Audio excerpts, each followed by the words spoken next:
On the podcast today, we are going to dissect chapter 45 of the Tao Te Ching, which makes up the 45th episode of the 81 meditations on the Tao Te Ching. And as usual, Guyang will read Jia Fu Feng and Jane English's translation, and I will read Derek Lin's translation. Great accomplishment seems imperfect, yet it does not outlive its usefulness. Gratefulness seems empty, yet it cannot be exhausted. Great straightness seems twisted. Great intelligence seems stupid. Great eloquence seems awkward. Movement overcomes cold. Stillness overcomes heat. Stillness and tranquility restore order in the universe. Great perfection seems flawed. Its function is without failure. Great fullness seems empty. Its function is without exhaustion. Great straightness seems bent. Great skill seems unrefined. Great eloquence seems inarticulate. Movement overcomes cold. Stillness overcomes heat. Clear quietness is the standard of the world. So in classic Taoist fashion, Lao Tzu highlights the perfection of imperfection. Yes, and also how imperfection is perfect. That's it. That's right. Vice versa. Vice versa. Yes. It's a paradox, Yes. but he does highlight this point. And it's, a lot of people misinterpret this, right? Because we live in a world where straightness is the way to go. We got to make things square. But Lao Tzu is saying, hold to the circle, hold to the wiggly, hold to the awkward, hold to the imperfection, because in that imperfection within yourself, you've got something to give the world. Exactly, that's right. Around the world, almost we were a little bit too Confucianized. I don't know if it's a proper expression. Yes. Knowingly, unknowingly, I think, around the world, as in like that great analogy about the sculpture, where Lao Tzu would say just a block of wood is perfect as it is. No need to do anything, just its own natural beauty. Whereas Confucius will say, oh, that's just a useless block of wood, let's make use of it. And he will chisel and get some pieces of the block of wood and make it as some sort of a sculpture or some like a spoon or something like that. So make it useful in his opinion. But again, that's what Lao Tzu always criticized, how something natural make it unnatural, so artificially make it as some sort of artifacts, so that how you can make use of it. But that's how the world is these days. And imperfection here, again, as you mentioned earlier, there Lao Tzu is talking about what's really completely natural. So what's completely natural, just like that block of wood, may not seem useful and may not seem beautiful in our conditioned eyes, right? So we might be confused, why is that useful? Why is that beautiful, right? But if you come from completely Taoist way and also naturalistic way, just the things as they are, it's beautiful, right? So sometimes we all know what looks too perfect is not very interesting, right? Yeah. Whereas if it's just natural, somewhat not perfect, some parts of it is a bit lack, but that itself is more attractive. That brings more interest. That's right. So if you look at those two metaphors that you mentioned, the carving and polishing metaphor versus Lao Tzu's uncarved block, it's more so, as you said, it's about this self-cultivation versus things are perfect as they are. And as this chapter highlights, is that the Tao is perfect as is. There's nothing needed to add, there's nothing needed to subtract. The infinite potential of the Tao is just in its nature as it is. And that's where Confucius got it wrong. And that's where I think a lot of us get it wrong in the modern day, where Confucius was under the impression that we can induce the Tao in society by following certain rules and regulations. And I think other religions follow this type of incorrect perspective as well, where they think that you need to induce this divine energy somehow through a structured system to bring it into the world. And Lao Tzu is saying, but it's already here. You don't need to induce it. It's ever present. It's the eternal nature of existence. And you are an aspect of that. And so we are all born perfectly good. And the irony is it's the conditioning that carves and polishes us and makes us into something that we're not. You know, some of us keep our sanity and we maintain our morality and we are good people. For other people, the carving and polishing thing is terrible for them. It warps their nature so much that they don't even know that they were pure from birth, right? And then they might become criminals or so forth and so on. They're completely out of touch with their own nature. So Lao Tzu is saying that we are all naturally good, Yes. and the Tao is ever present. And that's why it is naturally good, right? That's right. And so, as you were saying, when we follow the rules and regulation mentality or that Confucian perspective that most societies follow, it's too clean, it's too politically correct. The character is not there. Yes. And if we talk in Taoist terms, we have Li, right? Organic pattern in each and every one of us. And Li is translated as the grain and wood, the markings of jade and fiber and muscle. And that means that you have this unique organic pattern psychologically that brings something into the world, right? It's kind of like a divine virtue that each of us have. But we're in the wilderness of life and we slowly discover whatever that may be because we feel a resonance with that, right? We feel an inclination towards that. We want more of that. We want to do more of that. And so we live in a world that doesn't want you to do that, wants you to be so clean and doesn't want you to tap into that Li and just wants you to be, you know, a good servant for the society. And so if we look at it in a perspective, like say if we look at our Li and we look at what you said, like it becomes too clean. So if someone's a writer or an artist out there, right, I can only judge myself, right? People know that when I write something, they can feel my character in the writing. And so, but then if I gave that to ChatGPT, it would mince it up, right? It would make it too clean, too perfect. And I think that this is the danger of technologies like AI and that, because it becomes stale. There's no character in it, right?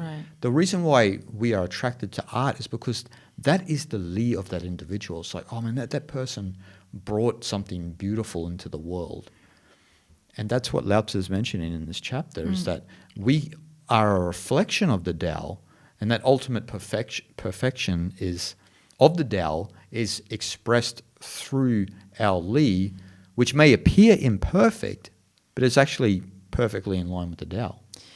Yes, when we lose our natural beauty in our life, in many ways it could just be in art or the field of status quo, politics, all these things. If we lose that imperfection part of our life, then life becomes so boring, I think. Yep. There's no fun element. Yep. It's nothing is clear than having an example of like a comedy, for example. Like in up until 90s, comedies were very organic and very spontaneous, and people resonate with that, the comical comment what comedians make, and everyone could laugh about it, right? Sure. And again, it's comedy, it's supposed to be fun. But nowadays, to make fun of something, you have to always give a second thought about it. Is this politically correct? Is this going to upset someone like this? That's why you already lost it. As soon as you think like that, it's not fun anymore. It's not funny anymore. And right? it's not authentic. Exactly. It's not authentic. It's not real. And it's not organic either. Yep. That organicness in our life makes life beautiful and also very colorful as well. Everyone is different, so that everyone can see things differently, and that creates different point of view, and that creates different expression, right? Yes. That's why things become much more interesting, attractive, and also for some people it can be funny, have a laugh. So, but nowadays people, again, it all comes together, right? We are somewhat relying on technology, maybe too much. It's going that way, right? So that people start thinking like AI, start thinking like computer. And they have their own censorship going on in their own brain. Should I say this? Is it appropriate to say this and that? See, you're already thinking like a machine. So, as you mentioned about character, people don't seem to have their authentic character organically anymore. Yep. Because people worry so much about display, right? Yep. To be in line with what's politically correct nowadays. So that gets rid of a lot of beautiful elements of our life. Why can't we take things a bit more lighthearted? And being lighthearted is, again, being a human, right? And that's a great gift for a human species. So that's how we can get along with each other, and we can come to some sort of agreement and over something serious or not serious. So again, world is becoming way too serious. Way too serious, way too politically correct. And this is what enhances ridiculous things like cancel culture and things like that. And I like how you said the display world. So it's like a superficial reality that we've all bought into, even though behind closed doors we all disagree with it. Because the display world, the superficial world, makes weak people. And what happens when you make weak people, as we know through psychology and the spiritual traditions, they're the most dangerous people in the world. Because weak people are often, in some sense, cowards and will commit crime and this and that, right? Like, for example, as you said, like you're free to express your opinion as a comedian. A comedian, we're all free to express our opinion. Well, hopefully we are forever. But the way that cancel culture and all that's turning, they want to ban free speech and things like that. But so like a comedian can highlight certain things about reality that are funny and quirky and that we all probably think deep down. And it's always been that way, right? But now you're seeing that mentality being sort of curtailed because people don't want to step on anyone's toes. And a good book for everyone to read on this is Collective Illusions by Todd Rose, who goes into how we have these collective illusions that we agree upon only because certain companies and that push that in our face. But deep down, most people don't agree with that and don't follow it actually, but just follow it in the superficial sense. And so then you're creating this superficial reality, right? Where it's okay to say things sometimes out of turn and incorrect. Sometimes we're wrong. This is how you learn on the run. This is what it is to be human, right? And so I think that when people resonate too much with this display world, this superficial world, it just creates weak characters. That's right. Right? So you and I, we speak very freely on the channel, on the podcast, right? And this upsets those people some people who are born into the display world, right? And they behave like cowards behind their keyboard and might say something to me or you that is, or someone else in their comment section that's very harmful, right? Yes. I mean, I'm not against anyone who wants to do a podcast and wants to do like a speech training and things like that. Nowadays, people are going through. Of course, that's going to help you to bring your thoughts together in a clean language, right? Which is a great skill also. But at the same time, I witness some people, sometimes like they sound a little bit too perfect, too almost like robotic, right? So I feel like there is no like a human element in some people's talk, in a sense. Yeah, and you're saying that sometimes those people can't understand people who just act authentically. It's like I was mentioning with the comment section, right? Like you and I speak freely because, well, we don't have script and we're free. And so that annoys some people who will, again, it enhances sometimes that if you're living on that superficial layer, that tendency towards cowardice, right? And that cowardice comes from weakness. That's not enhancing your character. That character you think you are has been built on the superficial layer. Right. That's why then that those type of people will find it a little bit hard to react when they are in conversation with someone who talks off the cuff, right? Yeah, of course, yeah. Am I supposed to laugh or what is this?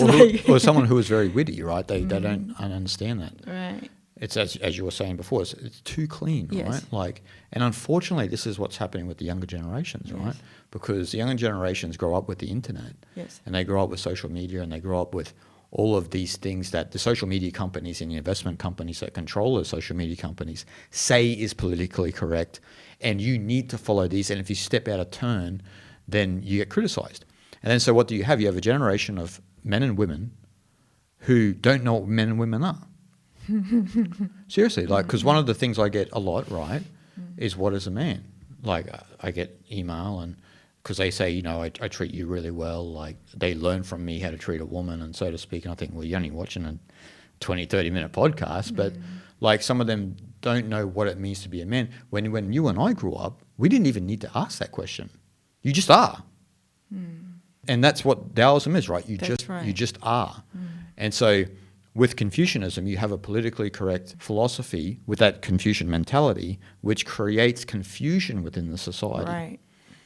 And so then you have people who are confused, right? And they're confused because they're growing up in a social media generation where there are certain slogans that undermine men and there are certain ideologies that undermine women. And so then the young people become very confused.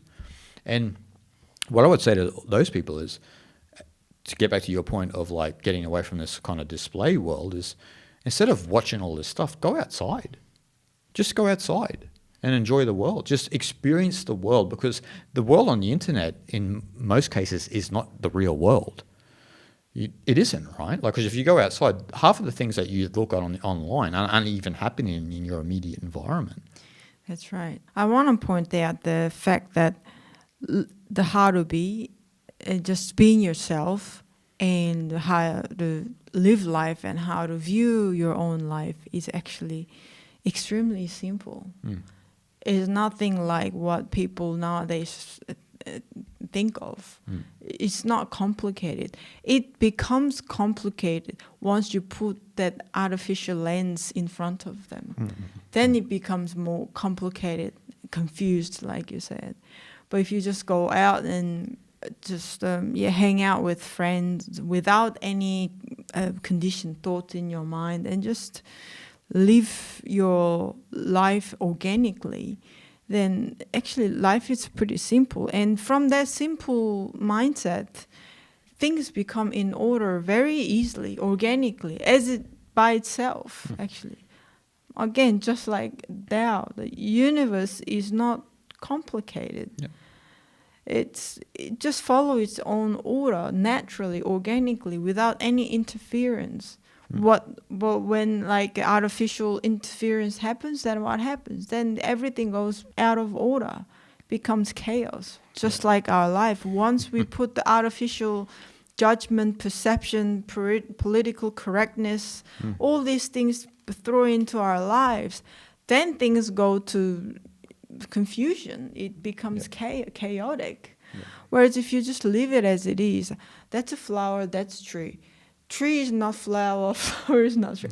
Like, you don't have to put it like this. You just, that's this and that's that. It's just simple. If you keep things simple, and things will be in order by itself. It's not complicated. No. And like I said about going outside, like naturally you just experience life as it is, particularly when you're a young person, right? The problem is that young people are growing up online, and online you can curate reality. You can just delete this person, you can just avoid that, you can just watch that. So it's a illusion, right? It's an illusionary world that gives you this sense of control, but you don't have a sense of control, right? Because the algorithm is fighting against you and against your behavioral patterns. And so when you and I were younger, most people know that we often travel to the most Taoist country in the world, which is India, which is pure chaos. But there's a peace within the chaos. And you learn a lot about yourself because you have to learn on the run. And this is what I mean about going outside. You have trials and tribulations, but what it does is it builds your character. and allows you to understand the world on a deeper level, an intuitive level, where you can't get that online.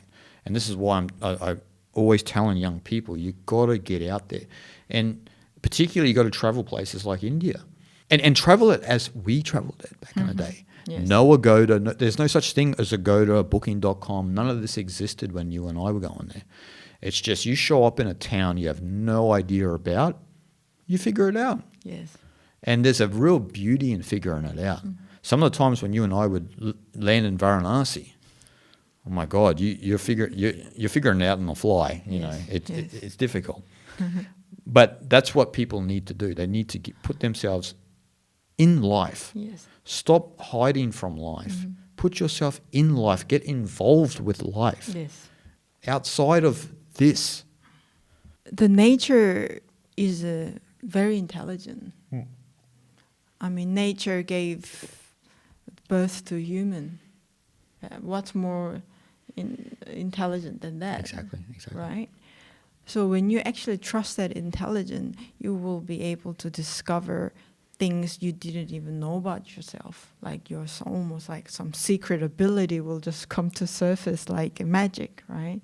And that's what happens when you go to the wilderness, like you said. Yep. You just get to drop to the middle of crazy world like Varanasi, for example. Like, you have no idea where you're going. You just ask local people, and local people just their answer is never to be trusted. So you just try to find out yourself. But in that process, you're gonna be amazed by how you can easily adapt to the situation. But that is just the organic and natural intelligence as a human species. That is why we are still here on Earth. We are so good at adapt in situation so that we can survive, and we have that skill, that we have that intelligence. So we just need to trust the process. That just in fact that nothing's going to happen to you. You can do it. Like people worry so much. Like again, making weak people nowadays, right? We're not weak at all. No. They tell you can't do this or that, but again, let's not listen to that. You just trust your own inner intelligence, and you can navigate through it all. You're a mighty being. Yes. People need to realize that. Yes. And most of us are told that we're not this mighty being. And as you were mentioning with the intelligence, the intelligence of the Tao is always working for you, right? So if you put your life out there, the intelligence of the Tao is working for you. It's perfect in imperfection. So we're looking at our life and we think it's imperfect, but it's exactly what we needed. Exactly what we needed. The only time it's not what we needed is when we turn away from that intelligence. We turn away from the possibilities in our life, right? And in this chapter, it talks about how the Tao may appear empty, but it's full of infinite potentials. And we emulate the Tao in that sense. Yes. But we block ourselves off from that infinite potential because we sit on our phones, we sit at home, we don't put our life in a certain way, we don't go after what we really yearn for deep down because we think we might offend somebody. Newsflash, anything that you do is going to offend somebody. I've put up some of the most innocent videos about something that you wouldn't think it would evoke any sort of emotion, but there's always someone out there. There's always someone out there. Recently I had a photo of the young children at the International Buddhist Welfare Community in Bodgai, right? And it's a beautiful initiative where the monks have taken it on board to feed and clothe and educate the young children who are homeless in Bihar. Yes.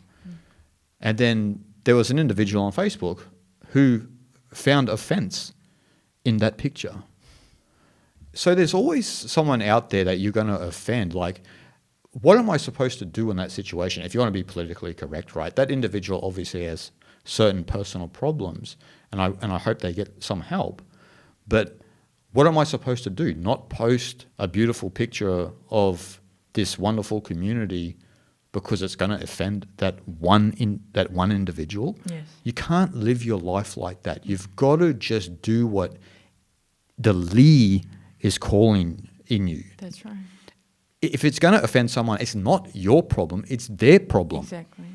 you have no responsibility about how others feel. No. That's not our problem. It's not our problem. No, of course not. It's that individual's problem. And if that individual is taken that way, then again, it's got nothing to do with us, basically. No. So the thing is, people trying to make everyone happy, and that's where all the problems happen. Yeah, of course, yeah. And nowadays people, they feel they're obliged to make everyone happy, this political correctness. Yeah. But there is no such thing. Like, you cannot make everyone happy because everyone thinks differently. Of course, yeah. And if someone misunderstands your message, or if someone don't agree with you, don't get offended. It's just how things are. Like, you cannot make everyone happy, and you try to make everyone happy. How tiresome that is. We know that, right? It's impossible. You're trying to make something possible impossible. Yep. That's where all this stress and anxiety comes from. You cannot live in that manner. Yes. Because Wu-Wei is the path of non-interference. So from a mature mind, a sane mind, you can allow people to live as they will. These people who are going around getting offended and outraged by every little thing are the same tyrants who took over countries and other religions. That's the same mind. So if you're one of those people out there and you want to be quick to comment about what I just said, that's actually deep down what's within you. So that has to be resolved. Think about it. Because if you want to tell someone else what to do, that's exactly what Adolf Hitler did. That's exactly what Genghis Khan did. That's exactly what a lot of people in the West have done. Yes. Right? And so Taoism has always said, why do people just follow the path of non-interference? Like, is it so hard to allow people just to live as they will? Look, there's a culture over there. It's completely different from mine, but they're not harming me. They make good cake. So I go and I buy their cake, and deep down we're humans, right? Yes. So we can still connect on a very humanly social level. What's really somewhat unfortunate that this time and age right now that we are in is that this Taoist perspective, Taoist mindset is just a healthy mindset. It's just the sane person's mindset, I think. It's not something that you need to really put a lot of effort to achieve. It's got really nothing to achieve. You just need to live as you are, as the life represents to you by itself, in itself, and you just live it, really. That's all you need to do. Yep. Nothing more, nothing less. But nowadays it seems like so difficult, so that you need to really cultivate these natural perspective, organic way of thinking, way of seeing the world, and it almost required some sense of maturity within you to be able to accept the fact that other people think differently, right? Yeah. So from that place, you can allow people to think differently. Yeah. Right? You can allow things just to be. And from that place, you feel a lot of peace in it. Yes. I've often heard Taoism spoke about as a path of health and sanity. And in this path of health and sanity, it makes you immune to the insanity of the world. So you have an immunity from it if you follow this, because it's completely counter to how most people operate, unfortunately, right?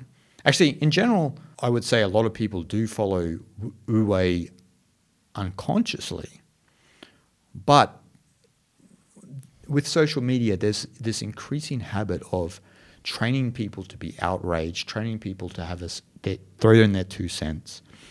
This is ridiculous, right?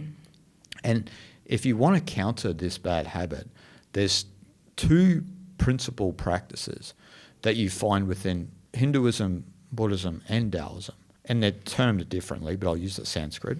Viveka, so having discernment in your mind, basically just becoming conscious of the activity in your mind. And in this chapter, Lao Tzu speaks about the movement, how movement produces heat and fire, right? Which we'll get into in a second. And then the next one is Vairagya. And Vairagya is dispassion to worldliness, dispassion, and also non-reactiveness, right? So you apply just these 2 practices, and that allows you then to leave the world as it is and to respect everyone, actually. Oh, that culture's like that. That's just what they do. What can I say? It's none of my business, right? Yes, yes. Who am I? I'm not the boss. And so you just cultivate these 2, and that'll help you deal with the world going forward. And there's actually a great peace in that, as particularly Zhuangzi mentions in the Zhuangzi text, right? One of the greatest books in all of world literature. And so this brings a energy, a stillness to the mind, which is actually what we need. We need peaceful people in the world. We need people to understand what Shanti really means in Sanskrit. Yeah, that's an important point, that when you start to see the world in that way, your energy of being changes. And that changes the energy of your everyday life. Yeah. And that brings immense peace and also, like, good luck as well, I think. Yeah, for sure. Because you just allow things to just happen, just come to you without any resistance.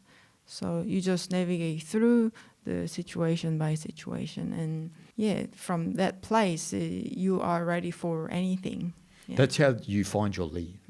You have to have that emptiness and openness. That's what they say in this chapter, right? What Lao Tzu says in this chapter. That's how you tap into that infinite potential. You can't tap into the infinite potential if you're telling people what to do and how to live, because that's blocking the dam of the river. And that's got nothing to do with internal cultivation. No. It's more about an external perspective, right? Taoism is always about turning inward. And in turning inward, we affect what's around us by becoming an embodiment of Shanti, right? And they talk about this in the chapter about, in the sense of movement, right? Yes, movement. Because movement, all sorts of movement, especially from a Taoist perspective, and we know this actually physically, that it generates heat. So obviously, if you're exercising, a lot of movement generates heat. If you're thinking a lot, you can feel the yang in you generate, and you get anxiety, you get stress. This is not a healthy individual. That's right. Where yin naturally sinks, Yes. right?